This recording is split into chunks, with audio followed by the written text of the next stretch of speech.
I didn't know until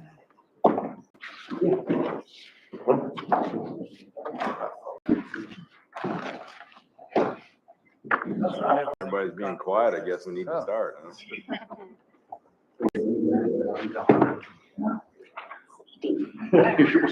Didn't know if you heard me. Good morning. Okay. Cold out west? -2 wind chill. Perfect day to work out. Perfect hunting weather.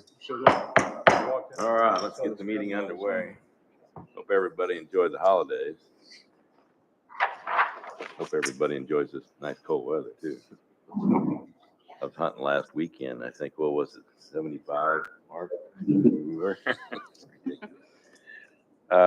Tammy, call the roll. Commissioner Gaddis. Here. Commissioner Dill. Here. Commissioner Holder. Here. Commissioner Mabry. Here. Commissioner Zelps. Here. Commissioner Dillingham. Here. Commissioner Kane. Good morning. Commissioner Barwick. Here. Micah, invitation.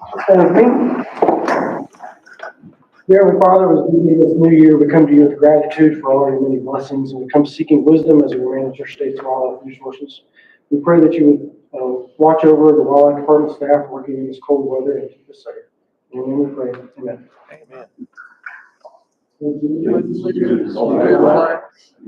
States of America, and to the republic for which it stands, one nation, under God, indivisible, with liberty and justice for all. Can you introduce the guest? Chance Allison with Finley and Cook. You kind of raise your hand so we know who you are, where you are. We know him. And Representative John George. You're welcome. I guess the first order of business is to approve the minutes. Do I have any discussion or motion? So move.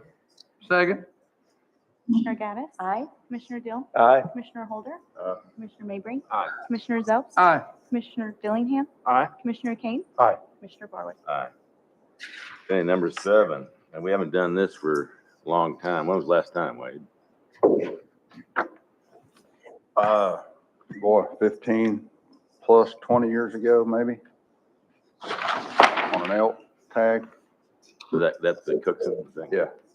Bill was at 15, 17, 20 years ago, so long ago that none of us could really remember the exact time, but it's been a while. So number 7 is consideration and vote to approve, amend, reject, or take action with the authorization of special permits for certain species. What this is, in discussions with the foundation, board, and director and others, wildlife division, it's a request to, by auction or sealed bid, offer up 1 elk tag and 1 pronghorn tag at this year's foundation gala for a fundraising event. It is per Title 29.3.103A. And for those that may be listening, what that is 29.3.103A, 1998, by the way. So it's been there for some time. The Wildlife Commission may, by order, authorize the Department of Wildlife to issue, in addition to regular permits, issued up to 5 special permits each year for designated species. So the commission's had the authority to do that since 98. We've only done it one time, I believe, on an elk. The special permit shall be sold, written in statute, by public auction or sealed bids, which would go through the gala on the night of that event. So the request is approval to auction or sealed bid 1 elk and 1 pronghorn tag. Discussion? Make the motion for the special permits. Second. I think we need to also authorize the foundation to be able to conduct the auction. Isn't that what you're asking for too? Wade? Right. Just want to make sure that authorization's in there. Accept that amendment. Second. Commissioner Gaddis.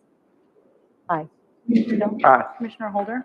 Commissioner Mabry. Aye. Commissioner Zelps. Aye. Commissioner Dillingham. Aye. Commissioner Kane. Aye. Commissioner Barwick. Aye. Jillian, would you prepare the order to the statute requires an order for the commission? Sure will. Anything else, Wade? You got a big report there? I'm coming into number 8, but I guess I might add to that one. It's those are tags only. It's anywhere within the state, within an elk zone, within the current framework season, so a little bit. I would think the department staff would work out the details. Yep. Okay, ready for number 8? Yes, All right, okay. Director's report, I'll start out with some calendar items. Some of you may know about this. You should have the full packet, director report in your packet. January 16th is the ribbon cutting ceremony at Atoka WMA. Big deal, big event, great range. Some of you have seen it. If you can, it would be great if you can make that event. First class facility, world class. February 3rd will be our next commission meeting. Also, February 3rd is the first day of the legislative session. And then we'll have a foundation reception that evening that some of you are part of the planning on that. Nels, do you have a time for that? What time does that kick off that evening? Is it 5:30, 6 o'clock? Like last year, we started around 5 5:30, yeah. or 5:30. Anyway, it was a big turnout last year, packed house. Some of us had to kind of filter out into the main lobby, but looking for a big Even event better. there. It was nice to get together. Yeah, so look to see everybody there.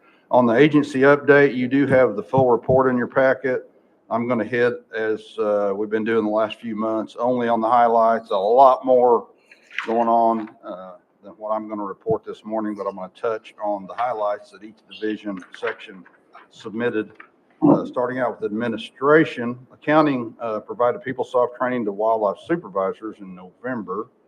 And good news, 2 new CPOs started in December. So we've been short-staffed. So we've got 2 new CPOs, which is a big deal. And we're excited about that. Federal aid also filled the grant specialist and federal aid coordinator position that we've had open for way too long. So we're staffing up. And HR coordinated the new game warden physicals and MMPI assessments, and IT. And you'll be glad to hear about this one, is working on renovation of the AV system in this room. We continue to have issues, as you well know, with sound and audio visual and all that. So we're working on that. In fisheries division, led by Ken and Richard, staff worked on several hatchery maintenance projects.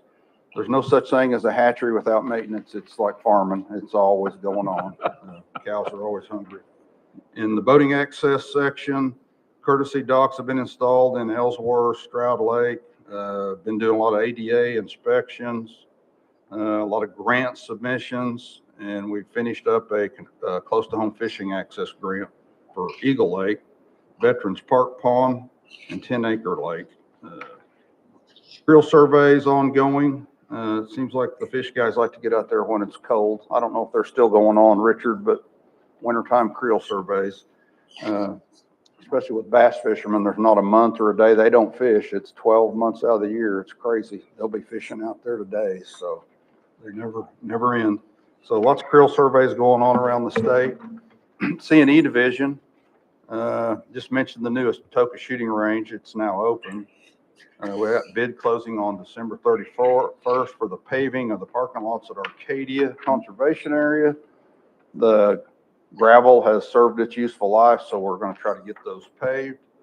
Not tracking all that white caliche dirt into your car when you meet out there. It'll be paved finally.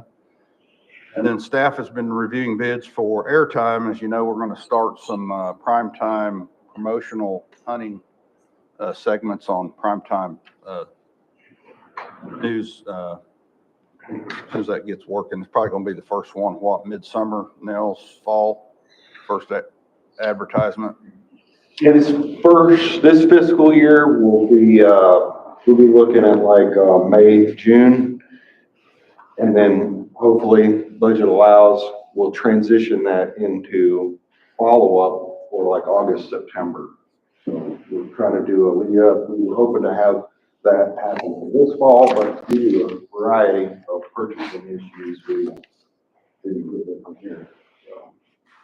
So you may be sitting there in your easy chair when it's 12 below out next fall, seeing a Yeti kind of infomercial about hunting in the department, so it'd be pretty cool. Are we gonna try to do the production in-house? We've done internal production with some video. I guess we borrowed some stuff from Kansas, who had some stuff that was similar, and It's a hybrid. We took some existing stuff that Kansas had already done in a similar campaign that's really exceptional quality. And they allowed us to use the video, but we're going to marry it with our audio. And these will mostly be like in 30-second to 1 minute range. So not like an infomercial, but just trying to expose people to be thinking about, hey, hunting is here, it's great.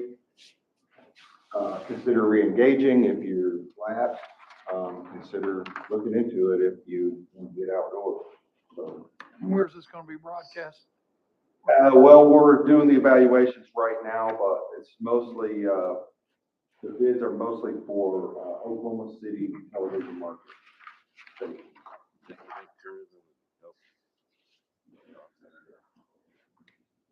We hadn't had that discussion with them. We might before next fiscal year. But I think we should at least talk.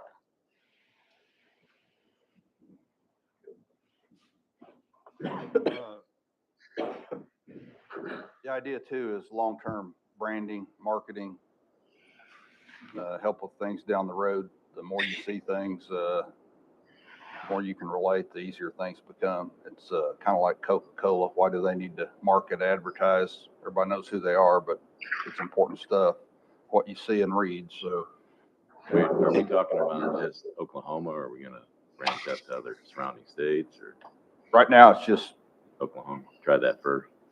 Yeah. Okay, also in C&E, we've got an upcoming Archery Trade Association annual summit, and we'll be sharing with those states regarding our successes and growth of our varsity archery program.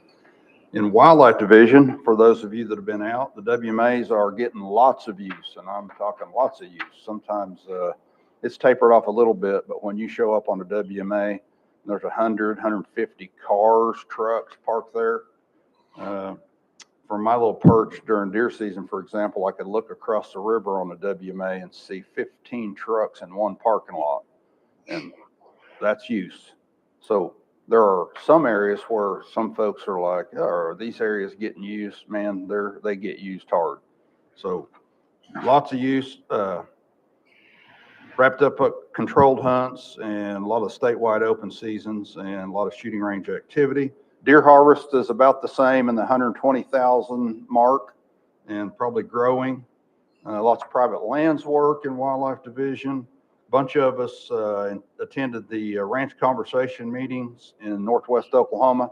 If you didn't know about those or don't know about them, it's invites from almost every wildlife ag agency, Department of Ag, Fish and Wildlife Service, ODWC, and landowners that come to these meetings and learn of opportunities for diversification and or cost share funding or programs, or even sensitive species that they might want to manage. So that was a big deal. The last one was at Woodward. So anything ranch related or wildlife related, ranching and wildlife does work hand in hand, and a lot of folks meet there. Good networking opportunities. We've kicked off the statewide elk survey. That'll be going through the end of January. We've got winter turkey flock surveys happening. We're collecting tissue samples for genetic testing on white-tailed deer. Bill, any idea on how many we've tested so far? The target was 500 samples. I think they're getting close. Okay.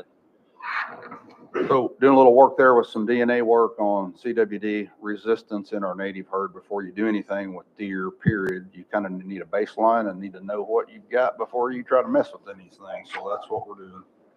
Then we've got trapping workshops coming up. If y'all haven't been to a trapping workshop, they're pretty cool and they're usually packed and we have to turn people away.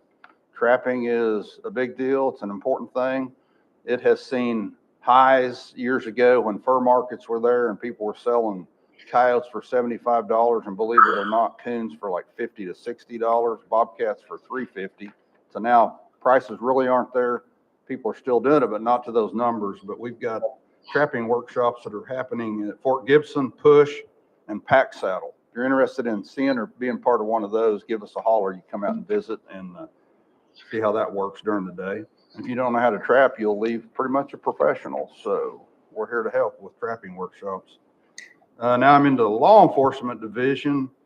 A lot happening there. A lot happened during deer season, quail opener, waterfowl, and everything. I'm going to hit some of these because they're always kind of entertaining. We had one in Craig County, District 1, had reports of illegal hunting with a thermal camera and fence cutting taking place around the Afton Ketchum area. Some of you know where that is, Craig, Delaware County line area. It was the night before deer season. The wardens were set up and they noticed some spotlighting and heard a loud vehicle. So they work in based on the lights and the noise. And one, why are you trying to poach in a loud vehicle? That's not very sneaky. Well, they find the guy. He runs. So they go after him. He is on an old Harley Davidson motorcycle with a rifle slung over his shoulder and a handheld spotlight. To my knowledge, the first known case of poaching off of a Harley. I don't know what he was going to do with it after he killed it. Probably call his buddy, but that's pretty crazy stuff. Spotlighting rifle on a Harley. That's pretty hardcore. So that may be the first known case. Nate, Wade, ever happened before? I've never heard of it. Four-wheeler ATV, maybe. Not a Harley with straight pipes on it. Another one was in District 3 in Antlers, where a suspect they had been receiving poaching complaints about for about 5 years finally slipped and left a deer head laying out in his yard where they could see it. So that gave him probable cause, and he rolled over, and he had a couple other deer too that he finally admitted. While you're asking me, I might as well tell you about these. So the fun never ends. District 4 received information from a hunter regarding individuals hunting without permission on leased property. The hunter provided trail cam pics of two men carrying a rifle and dragging a white-tailed doe. They interviewed the subjects, who also gave full confessions. White-tailed deer not legally taken, landowner, no consent with landowner and illegal possession. And this one's pretty interesting. In District 6, deputies had contacted the warden there late one night, said they had stopped the vehicle, and the suspect was in custody for DUI, but he had a deer and a dead feral hog in the back of his truck, but no gun. So they're like, that's odd. I wonder where that came from. So warden investigated a little bit. He arrived and interviewed the subject. This is maybe better than the Harley story. The suspect did not have a gun, but he did describe how his passion was driving around fields until he saw wildlife, and then he would just chase them down and run them over with his truck and get out and cut their throat. So they did find the knife, still had the hog hair on it and deer hair on it. So he literally runs them over with the pickup and cuts the throat, guts them, and loads them up. But I think I'd rather be on the Harley. So the fun never ends there. And then in District 8, another kind of interesting case, we had an investigation that will net several trespassing, shooting from the road, and illegal deer charges. A neighboring landowner finally got his fill of his neighbors, so he called, and the straw that broke the camel's back was a road shot killing, which happened to be the neighbor's biggest buck on the farm right in front of the landowner's son-in-law's deer blind. Like not out there, like right in front of it. I actually know a guy that happened to. Poof! And the deer you're looking at right out your blind falls over. Not real smart, but that guy got caught too. And then we had a drone recovery operator attempting to guide a hunter in the field to a wounded deer. That kind of gets out of tracking. That's aiding and assisting a hunt. So you can't really put hunters in on a deer with a drone and say, move to your left and go into that thicket. So he got educated on proper ethical recoveries of the Federal Airborne Hunting Act. So Nels, do you have any legislative updates? Since we have a representative here, you can, I have a question for law enforcement. These Guatemalans were hunting armadillos. Is that in there? I thought I read that. I think it was more District 5 stuff, and there's no telling what. They're acting like they were hunting armadillos, but really hunting deer. classy. Yeah. Thank you. Yeah, thanks, Wade. I would just say there's a good chance that we're going to have a great opportunity this year to work with the legislature on a number of issues. A couple of those are hunting without permission and shooting from the road that we've, some of which we've heard about here. That's in our stack of bill, topics that we would like to discuss further with the House and Senate Wildlife Committees. And we have a great guest here today who happens to be the chair of the House Wildlife Committee and a German short hair guy, if memory serves correctly. So we are looking forward to the session. You'll start hearing about, and some people already have, the pre-filed legislation. There's around 500 bills or so that have been posted. Typically, we're looking at around 3,000 bills or so that end up getting filed. Of course, that's the starting point. And by the time you get to the end, you're looking at 300 to 400 that actually become law. So we're, all that's to say is you'll see a whole bunch of them. And then from here to the start, we'll be working with the members in earnest to talk about their issues and try to figure out. A lot of times the initial stuff you see is not even sometimes what the member intended. It's passed on to Senate staff or House staff, and they write something up, and that's not exactly what I had in mind. But and sometimes they have issues that don't need to be addressed with legislation, and then of course there are some that, hey, let's sit down and talk about what can we do here to, is it a problem? Can we fix the problem? How can we fix the problem? All that to say, we'll be getting a lot closer, and we'll be in touch with the Legislative Policy and Legislative Committee, of course, on anything of significance that needs a decision from the commission, while we'll certainly be consulting. Okay, number 9, Andrea.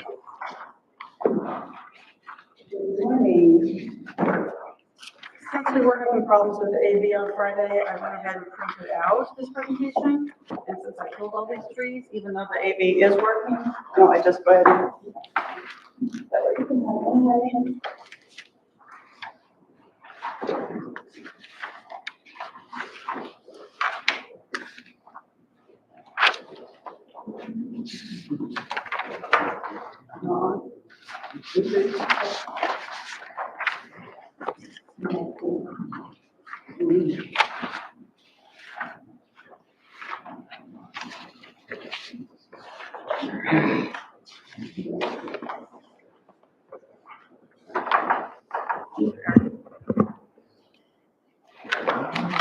Okay, so I'm here to talk about the impact of Senate Bill 941, the Wildlife Modernization Bill. I do want to say that I am the person talking, and I created the PowerPoint, but really this data comes from Mike Chrisman, our license supervisor, and other folks, Nels, Wade. Some of you guys have all kind of been very involved with this process last year. I was less so. So the details on the questions, I'm probably going to need some help from the audience in answering, but I'm sure you will have some. And I hope you have a big cup of coffee, because this is a large amount of data, way more down in the weeds than maybe you want, but we'll start here.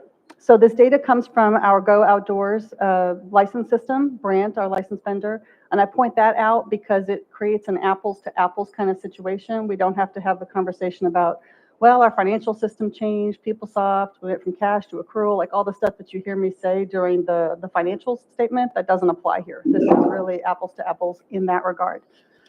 And so I'm comparing the first half of FY24 to the first half of FY22 minus 2 days. You can see that December 31st of last year and December 29th of the more recent fiscal year, because we needed some time to get the PowerPoint prepared. Because we're looking at a whole bunch of licenses, I wanted to kind of orient you to what this looks like. For each of these slides, number 1, I'll talk about the license type. 2 will explain what the change was, which could be a price change to the customer. It could be a privilege that was added or removed, or there could be changes to other licenses that serve to drive traffic to or away from this particular license type. And then 3, we'll look at the impact. We'll look at it 2 different ways. We'll look at the sales, the percent change, and the revenue percent change. And if you like numbers, if you like percent change, then on the left there, you'll have the percent. But on the right, you would have the graph. If you're more of a visual person, you like to see the way things look. And I will point out that on licenses sold, if y'all remember, this was a consolidation bill. So in some cases, the number of licenses sold, it's not representing unique individuals. So we'll kind of talk through that in a couple of places. So maybe the revenue change is really the more meaningful thing to be looking at. Okay, these are all the different licenses that changed, and so we're going to start with hunting. So we have 6 different licenses that we're going to look at for hunting. Resident, the annual ones first, resident and non-resident, and then non-resident 5-day, then we'll go into the youth. So the first one is the resident annual hunting. The price increased from 32 to 36, and we added the privilege for harvesting and trapping. And when there's an asterisk there, I'm telling you something about what the data might contain. So for FY24, in order to be able to compare FY24 to 25, we have the 24 data includes the resident annual hunting plus the trapping and fur so that it's a comparable number. Sales were down 3% and revenue up 12%.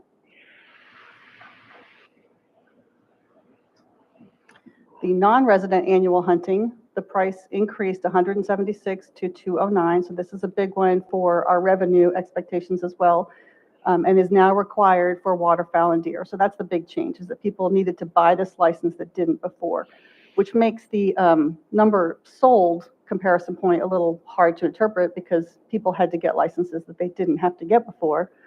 But license sales up 255% and revenue up 326%. And I did also want to note that the FY25 data, there were 804 people that purchased prior to the license increase. So May and June sales that hopefully would come back next year. Non-resident 5-day, there was no price change. However, it's no longer covers you for waterfowl hunting. So we were driving traffic away from this license towards the non-resident annual for waterfowl hunters. Licenses and revenue both down 68%. Resident youth annual super hunting. So this was a consolidation of all the different youth licenses with hunting privileges to one for $26. And the FY24 data would be a perfect example of that's not individual youth. That's all of the different licenses sold, of which there were 8 different ones combined. So that's a little bit hard to interpret. But the revenue was up 30%. Non-resident youth annual super hunting, again, consolidated across all the different youth hunting licenses for one for 151. And the 24 data included 6 different youth licenses and revenue up 76%. Non-resident youth 5-day, similar consolidation. There's really not a comparison point for FY24 for this one. But I did want to point out that we sold about as many non-resident youth annual as we did non-resident 5-day, around 1,300. And the revenue impact for the annual was about twice this 99,000. Any questions on hunting before I move on to fishing? I know you guys have questions about deer hunting, and that's coming. So for combination, hunting and fishing, we have 3 that we were looking at. The annual combination, we didn't change the price. It remained $53. We did add fur and trapping. I did want to point out that last year, if you were buying fishing and hunting separate, then the combination was only a $4 savings from 53 to 57. But now with the increased price of the annual fishing and annual hunting, the cost savings is $14. So that would serve to drive traffic in this direction. And sales and revenue are both up 76%. Resident 3-year combination, this is a new license for $121. Previously, we had a 5-year for $148, which has been discontinued. So to look for a comparison point, we do have the FY24 data as the 5-year. Sales down, revenue also down. I guess I would point out here that this may be influenced by the lifetime license. So we did see a significant surge in lifetime licenses. So maybe some of these multi-year license holders moved in that direction. Disability 5-year combo, another new license. Previously, you could purchase them separately, fishing or hunting, each $10. So the price combined is the same at $20, but you can't buy them independently anymore. It's just a $20 combo. Sales and revenue both, like sales down 27%, revenue up 46%. We don't sell a lot of those. Moving on to deer hunting. And so for these next slides, we're going to look at the residents' response to the archery, muzzleloader, and gun, so in order of the seasons, and then move on to the non-resident. Resident deer archery used to be $20 per hunt, basically per deer, either sex, and now it's $36 for the whole season, up to the season bag limit, which for archery would be 6 deer. The 24 data indicates the number of licenses sold, again, not individuals. So that's a little bit hard to interpret. The revenue is up 37%, and there is a note there on the impact that if you did want to look at individual hunters in FY24, it was around 22,000. So the licenses sold would come down to, if you're looking at individuals, it's 22,000 individual resident deer archers compared to 20,916. Resident deer muzzleloader, it was $20 for each tag. Now it's $36 for the season. Similar scenario here. The revenue is up 7%, and the number of individual muzzleloader hunters last year was 6,830. Resident deer gun, same thing, was $20 per license, is now $36 for the whole season. Revenue up 6%, and the number of actual resident individual deer gun hunters last year was 35,309 compared to 33,177. Moving on to non-residents, which was where we expected to see the most financial impact from this bill. The price increased from $300 to $501, and now you also need a non-resident annual hunting license, which would be a total of $710 to go non-resident deer archery hunting. Sales down 42%, revenue down 3%, and there were a number that purchased before the price increased on July 1, 853 additional sales for FY25 seasons, but purchased in FY24. Non-resident deer muzzleloader, sales down 36%, revenue up 7%. And again, 116 purchased prior to July 1's price change. And non-resident deer gun, same situation, sales down 43%, revenue down 4%, and there were additional 455 purchased prior to the price change. So this is an attempt to kind of look at it big picture, the impact from non-resident hunters. So this data is combining, it's a little complicated, let me talk you through it. It's complicating the non-resident archery, muzzleloader, gun, and the non-resident annual hunting license sales that was purchased by these people. We sold more non-resident annual hunting licenses than what's shown here, but they were not also buying a tag, so they were not deer hunters. We projected, based on when this was happening a year or so ago, looking at FY23's data, because FY24 was in progress, of course, we were projecting a 10-15% sales decrease and a 95% increase in revenue. The actual sales were down 43%, and the revenue increase was 34%. Moving on to the waterfowl stamp.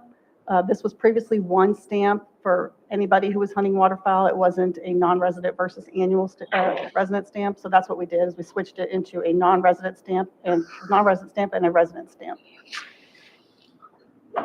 For residents, the price increased from 10 to 21, and sales decreased 30% while revenue increased 56%.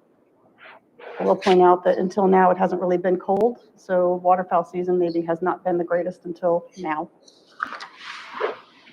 Non-resident, excuse me, Oklahoma waterfowl stamp price increased from 10 to 31, sales down 19% and revenue up 168%. The land access fee was not part of Senate Bill 941, but it also changed around the same time. And this is a permit that's required for previously people who used Honabi and Three Rivers only, but is now required for OLAP, the Oklahoma Land Access Program, that allows hunters and anglers and other wildlife recreation users to use private property. And there's 3 different licenses that we're going to look at here. The first one is the 3-day, which does not convey hunting and fishing privileges. This would be if you're camping, picnicking, hiking, whatever, wildlife viewing. The price increased from 10 to 20, and this would be newly acquired for OLAP, as I mentioned. Sales were up 16% and revenue up 126%. The resident annual land access permit increased from 40 to 100, and sales increased 6%, revenue up 54%. Non-resident, the price changed from $85 to $200, sales down 38% and revenue up 40%. Moving on to fishing, with a pause to say that Mike believes that 75% of our fishing sales happen in this next half of the year, so we're only looking at the first quarter of sales for fishing. We've got a long ways to go on fishing. The resident annual fishing price increased from 25 to 31, and sales were up 16% and revenue up 45%. Resident one-day fishing, the 1 day is a little trickier to kind of think about how a consumer, the choices that they're making at the cash register. We didn't used to have a 1-day resident. It was a 2-day. It was 15, and it's now 11 for a 1 day. It depends on how many days you're going to be fishing, because an annual is only 31. So if you're going to fish at least 3 days, you should probably go ahead and get the annual. The FY24 data is comparing the 2-day fishing, because that's all we had, to the 1 day for FY25. So sales are up 116% and revenue up 54%. And then the note at the bottom looks at how many unique anglers were buying those, because you might buy multiple 2-day licenses or 1-day licenses. So it is a real change there too, from 1,742 to 3,557. Non-resident annual fishing, the price increased from 55 to 81. Other things that could influence somebody's decision is that the 1 day increased from 15 to 26, and we eliminated the 6-day. So all those variables combined to kind of help drive consumer choices. The sales increased 30% and revenue increased 93%. Non-resident 1 day fishing, price increased from 15 to 26. We eliminated the 6-day and also increased the cost of the non-resident annual. So again, all those factors considered together, sales were up 22%, revenue up 117. And again, you'll see the note about the number of unique anglers in each of those 24 and 25 columns, from 16,000 to 19,000 and change. Lifetime fishing and combination. So the lifetime fishing license changed from 225 to 375. Sales are down 26%, while revenue is up 15%. But look at the note there that over 1,200 were sold prior to the fee increase. Quite a bit. And the lifetime resident combo price changed from $775 to $1,024, and we eliminated the lifetime hunting. So if you are a hunter looking for a lifetime privilege, this is what you would buy. We also did add the bear tag. Sales are down 35%, revenue down 18%. However, we sold 3,787 right before the price changed.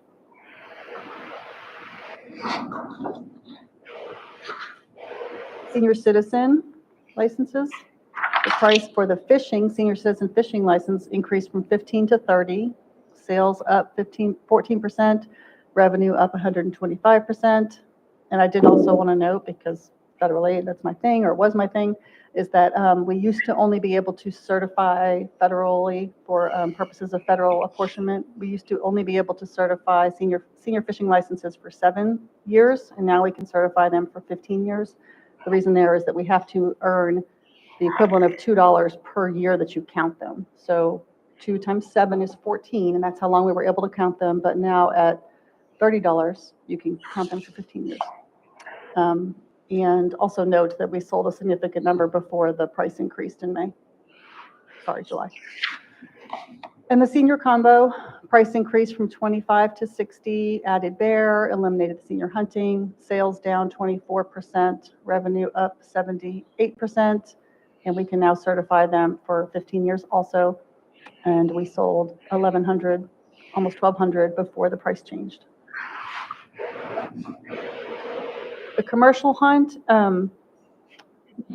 this is a little complicated. I've kind of rolled it all into one slide. We don't sell a ton of these. The non-resident 5-day commercial hunt for winged upland game without turkey was an existing license. The other 3 are new. The sales are up 46% and revenue up 234%. So things to be looking out for the rest of the fiscal year. Waterfowl, of course, we're breaking ice this morning probably. Fishing licenses and controlled hunt applications. And then kind of just an overview of all of the 32 licenses that we just went through one by one. Across all of those, our revenue was up 30% for a little over $4 million increase. That is what I have, but I'm sure you guys have questions. When did we deal away with the lifetime hunting, that kept their lifetime fishing?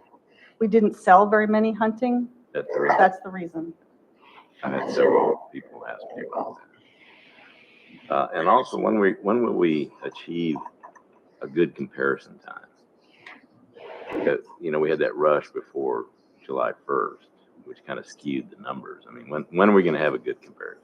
I mean, in my opinion, it may be FY 26 to 27 because 24 and 25 are both kind of wonky. So it'll be a bit. Would we go back to 23 and? I mean, you have to factor in, we could look at FY 23 compared to FY 25, and I mean, we can do some additional analysis. I get that question too, how much more money? Y'all did budget conservatively for FY 25's budget. If you'll recall, we didn't, even though initially we were optimistic that this would generate $10 to $12 million additional revenue, and it may in time once the sticker shock wears off. But we only budgeted for $6 million for this state fiscal year budget, so I think we're okay. This is a really good summary. Appreciate whoever put all that together, Mike. Good job. Charles looks like he has something. Yeah, sorry to interject, but one of the questions that came up when I was talking to some of the finance committee members related to non-resident deer. Obviously, that was a big piece of our bill. That was a big thing that we were looking at. Question was with the actual number of unique hunters being down, what did that do to the harvest from non-residents? And we know many of you are very interested in that topic. Mike and crew, Rodney actually has produced for the 2023 deer season versus 2024 deer season. So the one we're in, of course, there's a little bit left, but mostly. And you will see archery, muzzleloader, and gun, and then the totals here. This is just for non-residents. You'll notice there is a reduction. There was about 1,200 fewer by non-residents across all 3 seasons, and not quite that same reduction, but some in doe harvest. Finance committee, we did meet via. They had a lot of discussion about the numbers, and as Andrea said, we didn't budget in the full projected. We're going to, I think we're fine as far as what we used. So we had a lot of discussion about the archery, about the deer non-resident. And in my experience, it seemed like that it was kind of the lower budget, out-of-state hunters, ones that may had access to land through family. I had that actually happen to me. I had an uncle that would come, and of course he could hunt for free and didn't pay. He didn't come hunt this year. The license was too expensive, you know. And we're wondering if that's a lot of these, the numbers are related to now where my son does the outfitting business. He had 0 people. I think it really affected lower budget hunts. I guess that's the best way I can put it. But what would you say about that? Well, that would be probably a pretty good assessment. Probably those that maybe had marginal hunting opportunities to begin with, maybe that had marginal time to dedicate to an out-of-state hunt. You know, you're talking about non-residents here in this case. So, I mean, if you typically did a 3-day hunt and it was just $300, probably not a deal. Same 3-day hunt, and now it's 500 plus the hunting license, 710. Maybe you're the guy that says, I'm going to skip this year. So I think the same people Rick's talking about also, though, there's other factors that with the inflationary period we've been in. I think not only hunting and fishing, a lot of things got dropped that I feel like 26, 27, we might get some better comparisons if this economy starts rolling again as well. So I think there could be other factors that influence it. But all the non-residents understand they take 8 years. That's a lot. Some of the most in the country for the license. Did you run a quick number on what percent deer harvest, what percent was that down? It's definitely not 50%, right? No, it was like in the 20% range. Participation was supposedly down 50, but harvest was only down 20, so interesting numbers. Some of the hardcores may be left in that number, 2,400. All right, any other questions around here? Thank you. Very good information. Thank you. You're still up.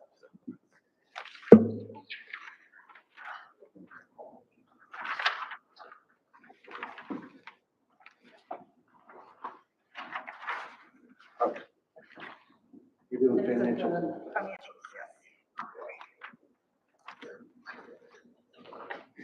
For the period of July 1, 24 through November 30th of 24.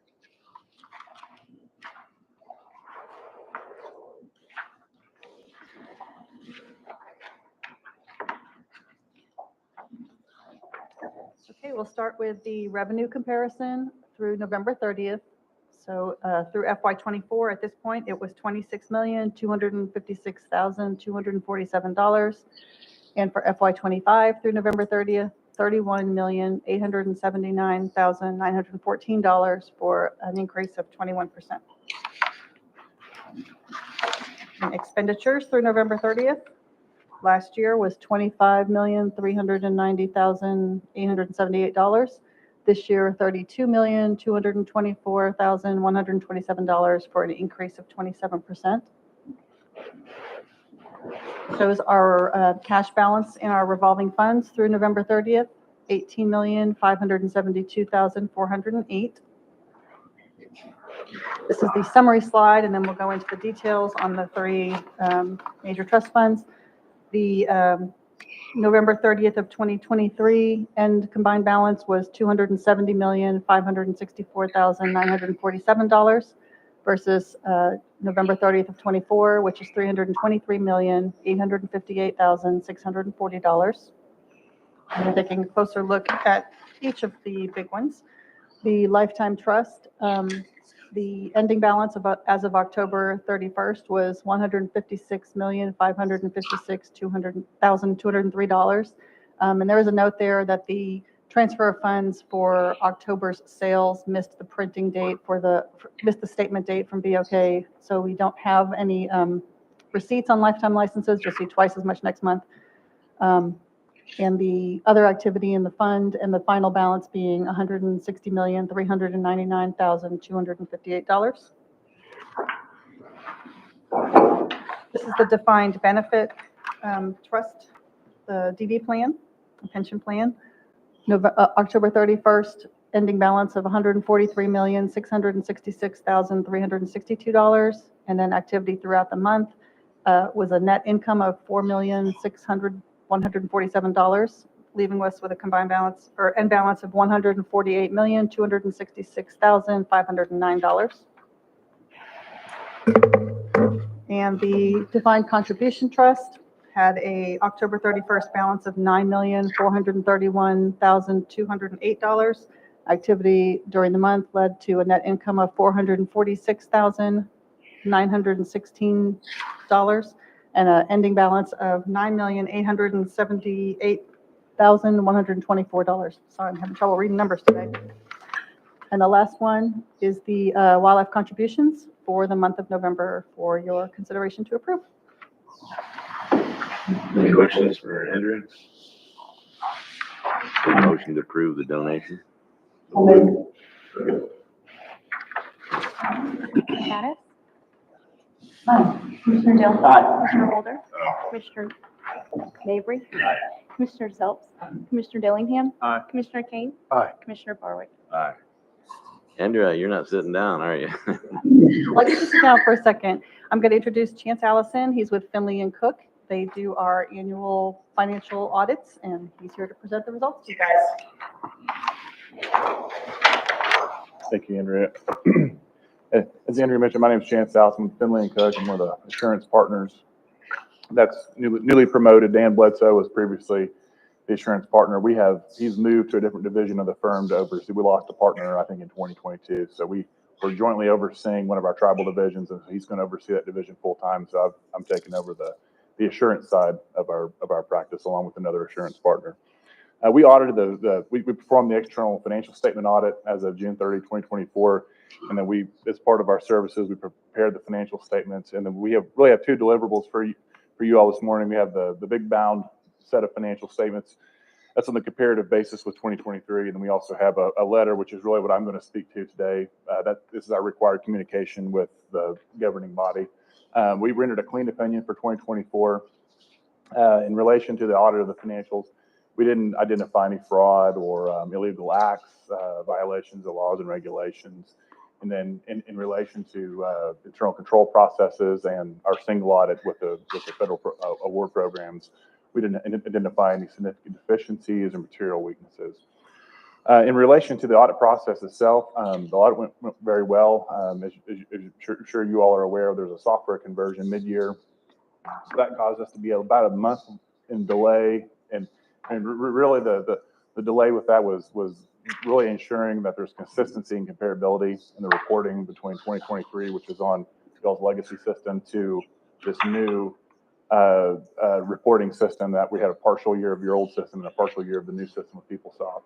But as far as specific, working with management, management was fantastic. I want to thank Andrea and her crew, for Lindsay for helping us. They had a lot of hours in the audit process, and so everything went very, very well. And one last item I do want to bring to your attention. So we did have an audit difference. So audit difference is what we consider an adjustment to the financials that we pass on. It's not material enough to warrant requiring that adjustment to be included in the financials. But we do have to bring it to your attention, and it was material enough to us to bring to your attention for 2024. So in relation to the software conversion, when the state pulled in all of your capital assets that are purchased, the department's previous threshold for capitalization was $500 and above, right? And so the state would say, well, really anything 5,000 or less, we want to fully depreciate at the time of the conversion. So all of the items that were between 500 and 5,000 were essentially fully depreciated and written off.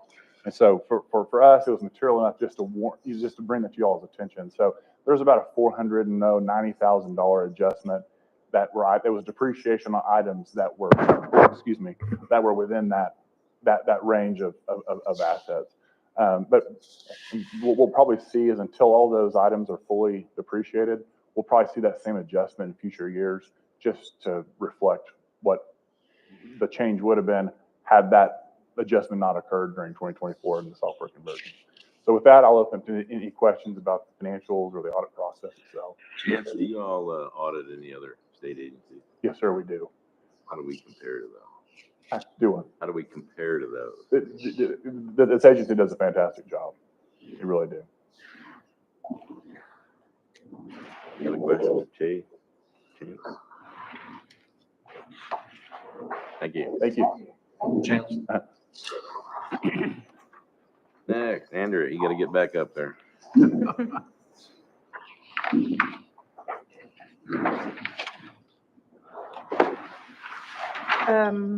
We have provided you guys an update on the department's vehicle policy for your consideration to vote to approve, amend, adjust, or take other action. So I might just add, Andrea, and Mr. Chairman, the policy committee has had considerable discussion over the last 6+ months on this topic. I believe the Rules Committee, since our last commission meeting, has also weighed in on this, as has the AG's office. So the changes that are outlined are in blue and underlined. 4A is unchanged really from what we previously reviewed, other than we are adding the last sentence. Instead of it being annual, it's going to be a quarterly variance or assignment report to the commission. And then on 10A and 10C, we've added 2 small clarifying points at the suggestion of the AG's office. And then on, let's see, bear with me. 10H1 is as it was when you previously reviewed it. So as this comes from the policy committee with recommendation for approval, I would put that forth as a motion. Commissioner Gaddis? Commissioner Dill? Commissioner Holder? Commissioner Mabry? Commissioner Zeltz? Commissioner Dillingham? Aye. Commissioner Kane? Aye. Commissioner Barwick?